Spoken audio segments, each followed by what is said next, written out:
Yon, itong mga grupo pala ng ng mga gustong sulong na ang impeachment ito na. Na humihiling sa mga senador natin na sundin na ang ito. sa kanilang trabaho. Pagulungin na ang impeachment trial. Nang sa ganon, maturinig na at patunghayan na ng buong sambayanan ang kulay. Ang dami, grabe. Libo-libo na ito. Ito na sinasabing libo-libo, guys. Ipatupad impeachment trial now na. At sa pagbubukas ng ating isang bahagi ng Haba pa, no? Haba, ang haba. Ito pala yung nakita ko na nagumpugan doon sa may Missing Show. Ito na yung pinakamalaki. Sa Raulo.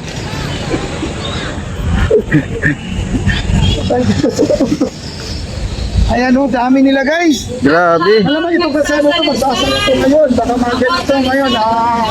Sasarado baka itong kabila na ang gagamitin. Grabe, dami guys, dami. Isabatas! Isabatas! Isabatas! Isabatas! Isabatas! Isabatas! Isabatas! Isabatas! Isabatas!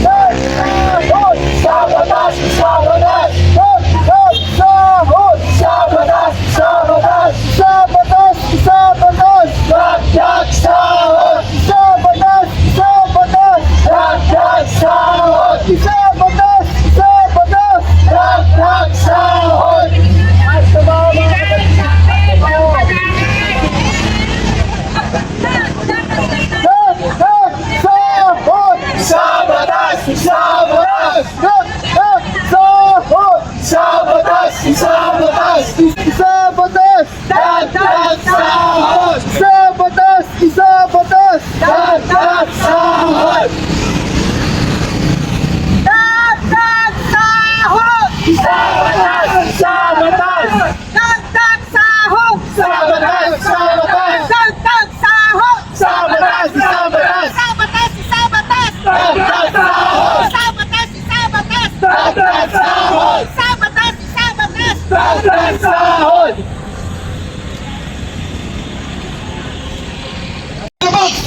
Sa konstitusyon ito, pagbubumo ang pagkagulo, ang hirap at pagkaaway-away natin. Ito ang nangyayari ngayon. Ngunit nakakalimot po kayo, nakakalimot kayo. Nawala na sa inyo ang tunay na pagsisilbi sa taong bayan. Kitang-kita na po ito sa bangkat kung sino ang lumalabag sa batas na sobra kurap na siyang inyong sinusuportahan, hindi ang taong bayan. Patuloy kami naghahanap ng inyong gabay, lalo na sa kahirapan ng ating mamamayan. Marami na pong naghihirap sa ating mga kababayan. Subalit kayo'y nakatuon sa pagnanakaw. Ang inyong samahan ay samahan ng mga sindikato. Gaya ng nababanggit ng ating mga kasamahan dito, tandaan ninyo, pasimula lamang ito. The history of the past will repeat itself. At ang Diyos ay buhay. Ang makapangyarihan Diyos ay buhay. Tandaan yan. Hindi kayo kumikilala sa Diyos. Ang Diyos ang bahala sa inyo. Magising kayo. Huwag kayong matulad kay Duterte, kay Kibalay, at sa lahat mga naklo ngayon. Hindi niyo ba nalalaman itong panahon na ito ay paglilinis ng ating bayan? Habang may pagkakataon kayo na magsipagsisi at paglikuran ng ating bayan, araw na dapat niyong gawin. Kung hindi, panalagot kayo. Panalagot kayo sa sambayanang Pilipino. Nasa amin ang ganap na kapangyarihan at otoridad. Wala sa inyo. Tandaan niyo ito. Pasimula pa lamang ito. Meron pang bukas at abangan nyo sa 11. Masyado kayo nagpalalo. Malinaw ang batas. Binababoy ninyo. Kasi mga baboy na kayo. Kaya tao. Magkikita pa tayo mga kapatid. At maraming salamat sa pagbibigay niyo sa akin ng pagkakataon ko. Kahit parating ko ang ating kalainan. Magkaisa tayo, kaya bibitaw mga kapatid. Kasama niyo ako at ang aking grupo, ang lahat ng mga grupo. Ako po si Orlando Sangoyo. Nagpakasilang po ako dito para sa mga kumindag. Maraming salamat. Mabuhay ang Pilipinas! Magandang araw po sa pamatalsik at paglilitis, paghahatol kay Sara Duterte. Grabe, ito may dumating pa na grupo. Grabe, ang dami. Saka, mga manggagawa, mga taong simbahan, tanggol karapatan, manggagawang pangkalusugan, mga kabataan, kababaihan, LGBTQIA+, Mga grupo na naman ito guys, oh, grabe, ang dami. mga katutubo, pangsamoro, at iba't ibang sektor sa ating lipunan. Ang ating panawagan, pantig, pantig, Grabe, may dumating na ibang grupo na naman ito. ngayong araw, ika-11 ng Hunyo 2025, nakatatak sa kasaysayan ang muling pagbabalik ng taong bayan sa harap ng Senado ng Pilipinas. Sama-sama po tayo tumungo sa gate ng Senado. Bilisan po natin mga kasama. Una. Sama-sama po natin kalampagin Na. ang talangkahan ng Senado ng reaksyonaryong gobyerno ng Pilipinas. Tira. Tira. Kasama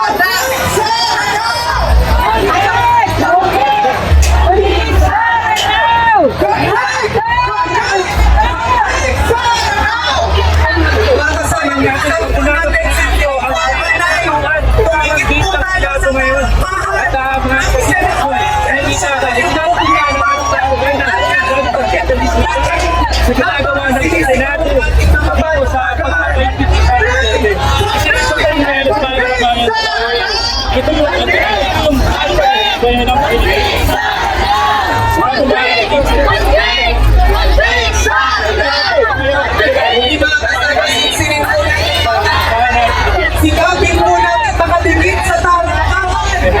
Sandra! Caption!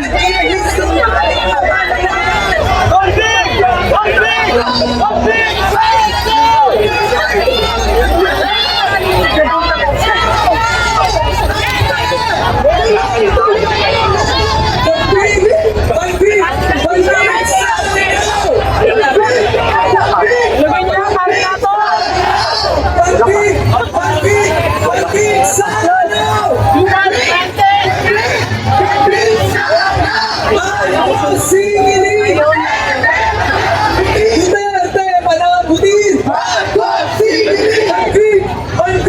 Pag-big! Sana daw! Narito po ang taong bayan ng iba't ibang sektor ng mamakayang Pilipino na matagal ng biktima ni Sara Duterte. Si Sara Duterte!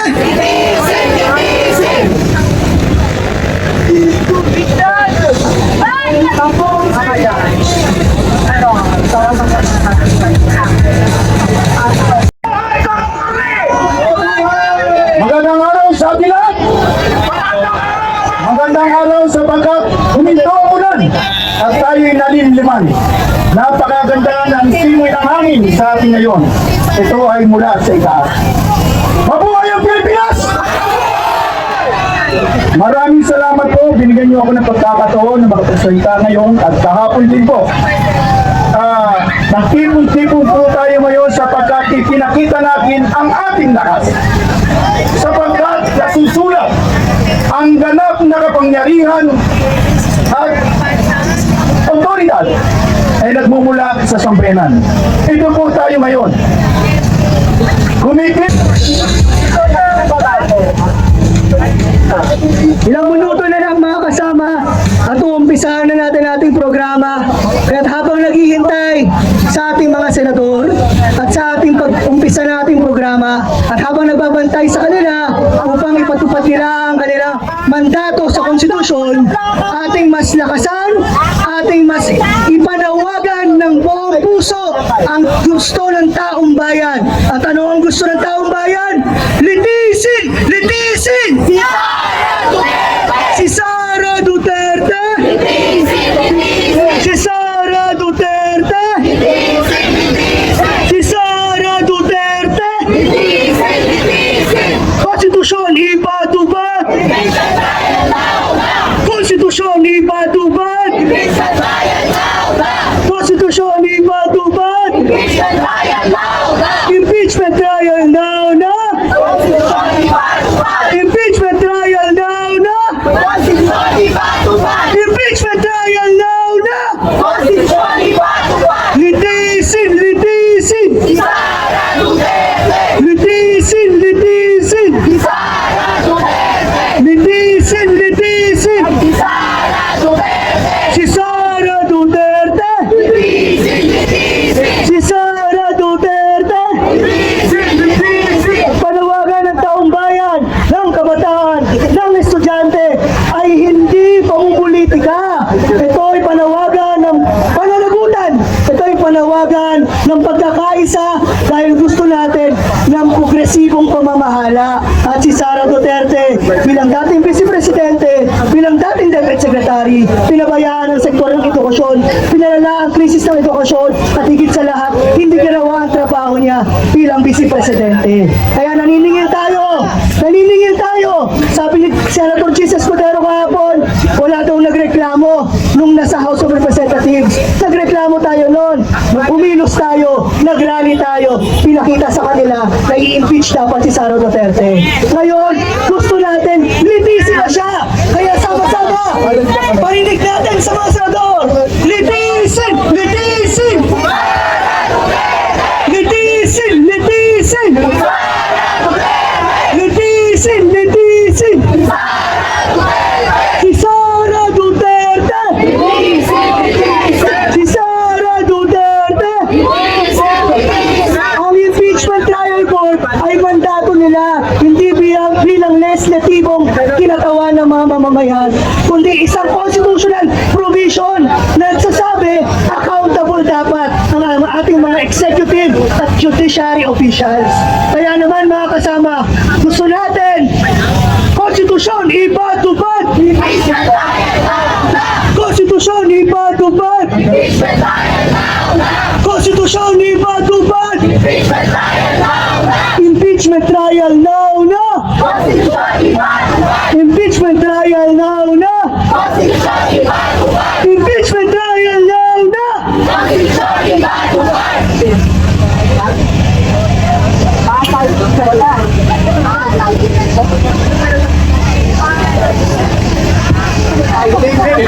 Ngayong araw, hinihintay natin ng paulit-ulit natin sinasabi na dapat manumpa na at dapat i-convene na ang impeachment trial court. Tama! Hinihintay natin ito kasi ilang buwan tayong pinaghintay. Ilang buwan tayong pinag-dribble. Sabi nga ng ating akbayan senator na si Risa Hontiveros na sila lang na minority bloc ng Senado ang naninindigan na ituloy ang impeachment trial court. Sabi din nila, huwag daw ipasa sa 20th Congress. Duty nila to, tungkulin nila to, obligasyon nila to bilang mga senador. Kaya mga kasama, mas malakas, litisin! Litisin! Litisin! Litisin! Si Sara Duterte! Si Sara Duterte! Si Sara Duterte! Sabi ng ibang mga senador, iba daw ibig sabihin ng forthwith nung binasa ng minority bloc, yung ibig sabihin ng forthwith sa translasyon papunta sa Tagalog, papunta sa Pilipino, ang sabi, agad-agad, sundin, kagad-agad. Pero bakit tayo pinaghihintay? Bakit tayo niloloko pa? Bakit tayo sinasabihan ng kasinungalingan at kung ano ng dahilan? Ayaw nga natin yun, tama? Ayaw natin niloloko tayo. Ayaw natin, pinag-dribble tayo. Ayaw natin, binabola tayo. Kaya, impeachment trial, impeachment, Sara Duterte! Konstitusyon ipatupad!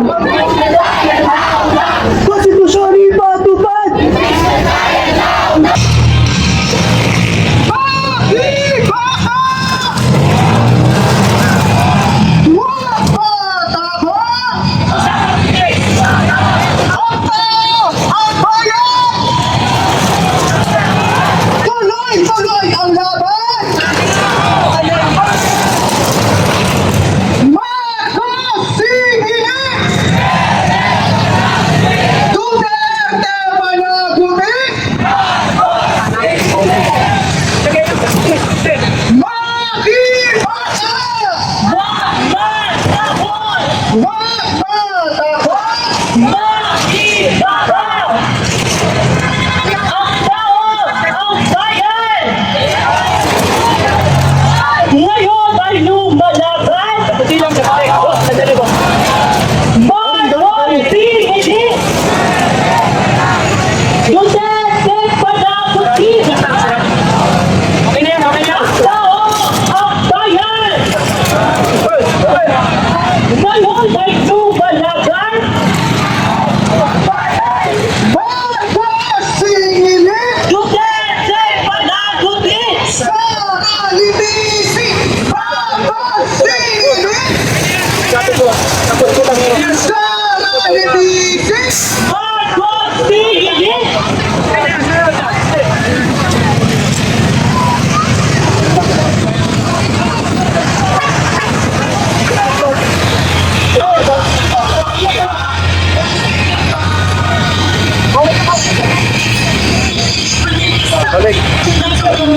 Ang kita tayo ngayon sa laban ng pagkakas ating yung paring mali ang tunay na estado ng ating bayan. Ito ang Timon Sona!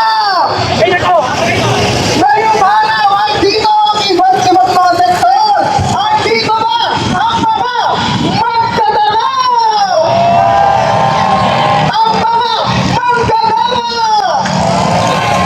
Nasa na ang ating mga manisa! Parang konti ata ang tao. Ito lang si Energy ah. Bakit hindi mo ito susunod? Ang kabataan! Ang kababaihan! Ang sangkapaklan! Asa naman ang mga professional! Ang mga teacher! Ang health workers! Mga siyentista! Asa na ang mga artista ng bayan?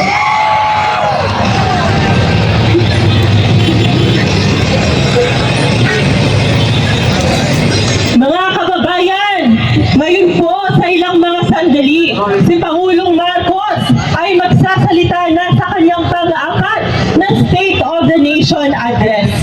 Alam na natin na sa pang-apat na zona na ito, si Pangulong Marcos ay magpupulala tungkol sa kanyang mga tagumpay di umano. Maniniwala ba tayo na naging matagumpay, na naging maliwalas ang Pilipinas sa 3 taon ni Pangulong Marcos? Naniniwala ba tayo na sa kasalukuyan, gumaan ang kalagayan ng mamamayang naghihikahos sa kahirapan? Kaya ngayong hapon mga kasama, sinsinin natin sa ating takanay, magsisimula na ang ating programa. Nire-request din po natin ang mga nasa harapan, atras po tayo ng mga 2 hakbang palikod. Ayan, sige po, maraming salamat. Hakbang po tayo patalikod. Ayan, maraming salamat po. Magandang araw, Pilipinas! Magandang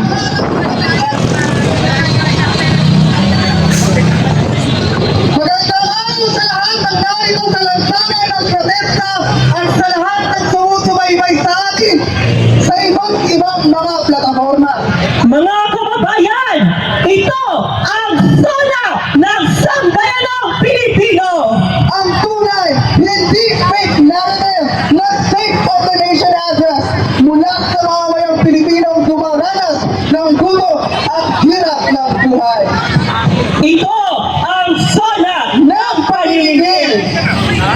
Habang nagsasalita si Marcos Jr. sa loob ng Kongreso para ilarawan ang isang paraiso ng kaunlaran at pag-asa, narito tayo ngayon sa lansangan, ilalahad ang tunay na kalagayan, hinaing at panawagan ng mamamayan. panahon ngayon ng matinding kahirapan, krisis sa kabuhayan, walang patis na korupsyon at pagyulang sa karapatang pantao. Panahon ngayon ng paniningil. 10,000 o 20,000 pulis at sundalo man ang kanilang iharap. Sama-sama natin isigaw, Marcos Singilin! Duterte panagutin! Sara Libisi! Convict! Convict! Convict! Sana daw!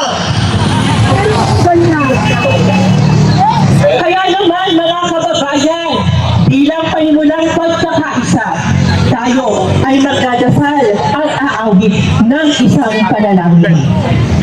Sana tama bigkis sa lakas, tapang at walang humpay na pag-asa sa patuloy na pagkakaisa at Pagtunay ko ang luna, pasumpa-sumpa ang magnanakaw sa kamangyaman. Bunga ng pinaghirapan ng kaping mamamayan. Ginamit lamang na pangnuho ng kawatan sa pamahalaan. Mga magnanakaw at palaloy nagmamahal para sa kanilang kasakiman.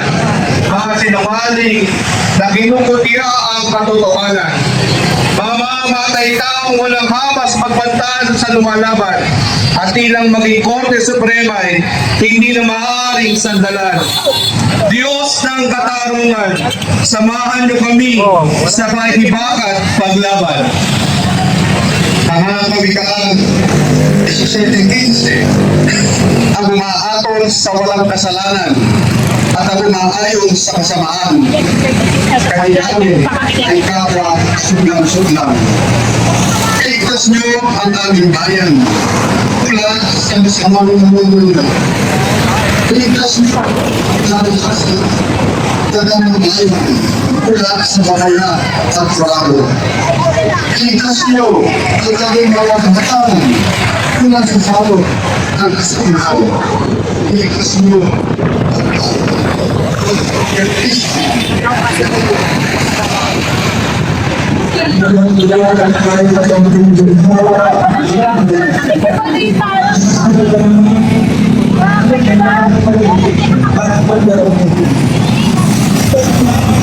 Babawi ang tama sa aming ginagawa.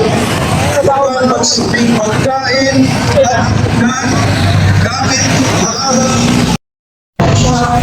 hanggang sa pag-asa at sa patuloy na pagkakas.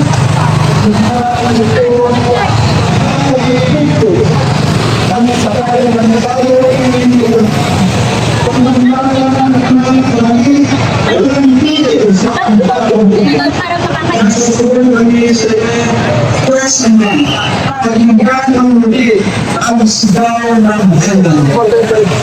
Dahil sa aklat ng Balagboy, ang salita ng Diyos hindi nalilimit kay Yahweh. Kung naghihirap ang ating kalooban, maging ang ating karapatan kung tayo'y pagkaitan. Kung ang katarungan ay hayagang tinutuya, siguradong si Yahweh ay hindi magpapabaya. Diyos ng katotohanan, mangyari nawa ang katotohanan sa aming bayan. Huwag ninyong ipahintulot magwagi ang sinungaling kawatan. Wala na kaming tiwala at maaasahan sa mga nagkakampihang at takpan ng kasalanan ng mga namamahala sa aming bayan. Kung tunay palang hindi kami tinatiguran. Bakit sila nagsasagarang ito sa landas na kawalang respeto sa karapatang magbuhay? At sa halip ay binibigyan ng pagor yung umiiwas pananagitan. Hanggang kailan ang ganitong kalagayan? Hanggang kailan ang ganitong kalagayan? Pagpupuklirin niyo kami.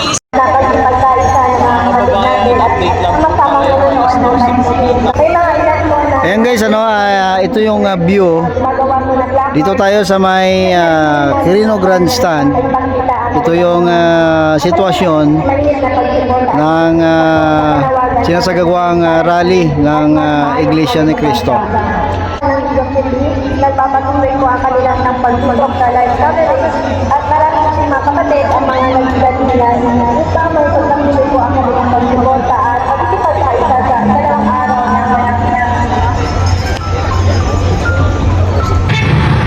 Dito po kami ngayon, kasama po aming mga kapatid.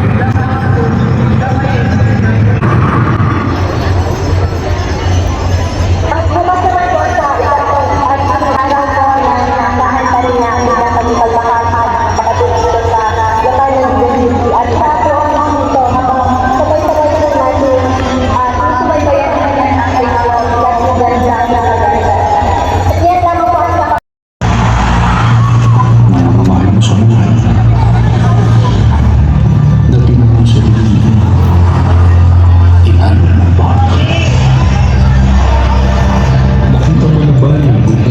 nandun banda guys ang sa dulo ang Quirino Grandstand. So dito punong-puno ng mga tent.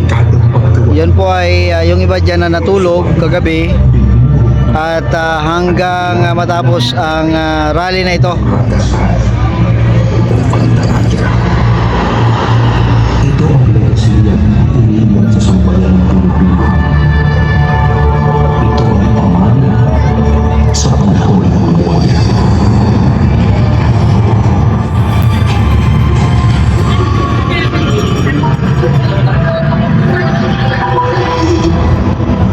Kung 22, 2024.